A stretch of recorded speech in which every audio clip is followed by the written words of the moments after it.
A vast stretch of frozen land lies deep within Wind River Indian Reservation, where silence feels heavier than sound and the cold cuts deeper than any blade. Endless snow blankets the ground, swallowing roads, footprints, and sometimes even hope itself. The wind howls without mercy, turning even the smallest mistake into something fatal. This is not a place built for survival, yet people live here, endure here, and face its cruelty every single day. For most, it would be unbearable, but for Corey Lambert, this frozen wilderness was not just a place, it was his reality. Every inch of it held memories, both peaceful and painful. He understood the land in a way few others could, reading its signs like a language. Out here, survival wasn't about strength alone. It was about awareness, patience, and respect for the unforgiving environment. One wrong step, and the land would claim you without hesitation. Corey worked as a tracker for the United States Fish and Wildlife Service, a job that demanded precision and calm under pressure. His responsibility was to maintain balance, protecting livestock from predators while also respecting the natural order of the wild. On one freezing morning, he lay hidden in the snow, barely visible against the white landscape. A pack of wolves moved silently toward a flock of sheep, their hunger driving them forward. Corey waited, steady and focused, until the moment demanded action. A single shot rang out, echoing through the emptiness, and one wolf dropped instantly. The rest scattered into the distance, disappearing like shadows. It wasn't about killing, it was about preventing chaos, about maintaining a fragile balance between humans and nature. Out here, every decision carried weight, and every action had consequences. The following day, Corey stepped back into a more personal role as a father. He picked up his young son, Casey, from his ex-wife Wilma's house while she prepared for an important job interview. Life on the reservation was tough, and everyone carried their own struggles quietly. Corey planned to drop Casey off at his grandparents' home before returning to work. When they arrived, however, another problem surfaced. One of the family's calves had been killed. Corey examined the scene carefully, kneeling in the snow as he studied the tracks left behind. It didn't take long for him to understand what had happened. This wasn't the work of a single predator, but a mother mountain lion teaching her cubs how to hunt. Even in death, there was a lesson being passed down in the wild. After ensuring his son was safe inside, Corey set out once again, riding his snowmobile into the vast, empty wilderness. The land stretched endlessly in every direction, a white void where even sound seemed to vanish. As he followed the trail, something unusual caught his attention. Blood stained the snow, a deep, unnatural contrast against the pale surroundings. Beside it were human footprints, scattered and uneven. Corey immediately shut off the engine, the sudden silence amplifying the tension around him. Pulling on white camouflage, he moved forward carefully, rifle in hand. The tracks told a disturbing story. Whoever made them had been running, desperately and without shoes. Each step seemed heavier than the last, as if fear itself had been chasing them. The trail led him to a heartbreaking discovery. A young woman lay motionless between the trees, her body half buried in the snow. Corey approached slowly, a sense of dread building with every step. When he turned her over, recognition struck him instantly. It was Natalie, the daughter of his close friend.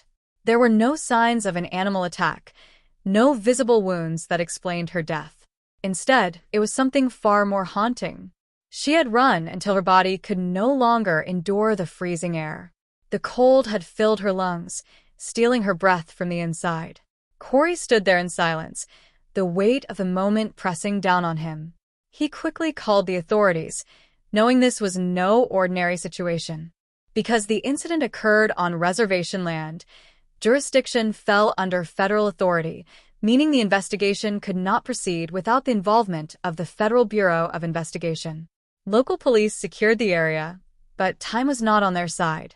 Snow began to fall again, slowly covering the evidence that could have told the truth. Corey understood what that meant. Every passing minute erased clues, buried details, and made justice harder to reach. When help finally arrived, it came in the form of a single agent, Jane Banner. She was young, determined, but clearly unprepared for the brutal cold that defined this place. Her breath trembled in the air as she stepped onto the scene. Jane carefully examined the area, piecing together what she could from the scattered evidence. The distance between the victim's home and the location of the body raised immediate questions. The footprints confirmed what Corey already suspected. Natalie had not come from her house. She had been running from somewhere else entirely. The condition of her body suggested more than just exposure to the cold. There were signs that pointed toward a violent encounter before her final moments. Jane pushed for a full investigation, knowing that without clear classification, her authority would be limited. But the system moved slowly, and evidence alone was not always enough to change official conclusions. As the investigation deepened, Corey reluctantly became involved, offering his knowledge of the land and its hidden details. Together with Jane and the local police, they began tracing the final movements of the victim. Every clue led them closer to a darker truth, one that pointed toward a group of men working at a remote drilling site.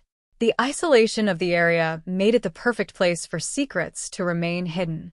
But the land remembered everything, and Corey knew how to listen. Tracks, patterns, and small disturbances began forming a story that could no longer be ignored. What they eventually uncovered was far worse than anyone had imagined. A confrontation, fueled by arrogance and cruelty, had spiraled into violence. The victim had tried to escape, running into the freezing night with no protection, driven by pure survival instinct. Her strength carried her miles, but the cold was relentless. It invaded her lungs, slowed her body, and eventually took her life. The truth was not just tragic, it was enraging. And for Corey, it awakened something deeply personal, a pain he had carried for years. In the end, justice did not come in a courtroom or through official procedures.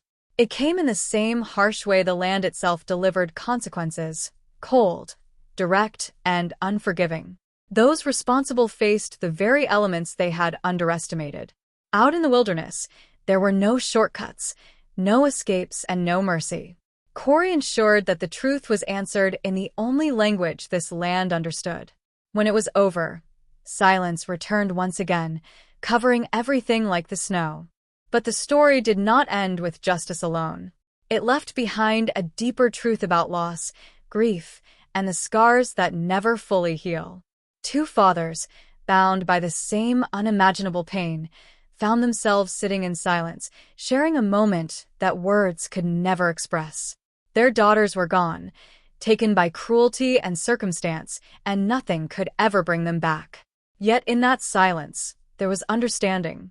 And in that understanding, a fragile sense of peace began to form, even in a place as cold and unforgiving as Wind River.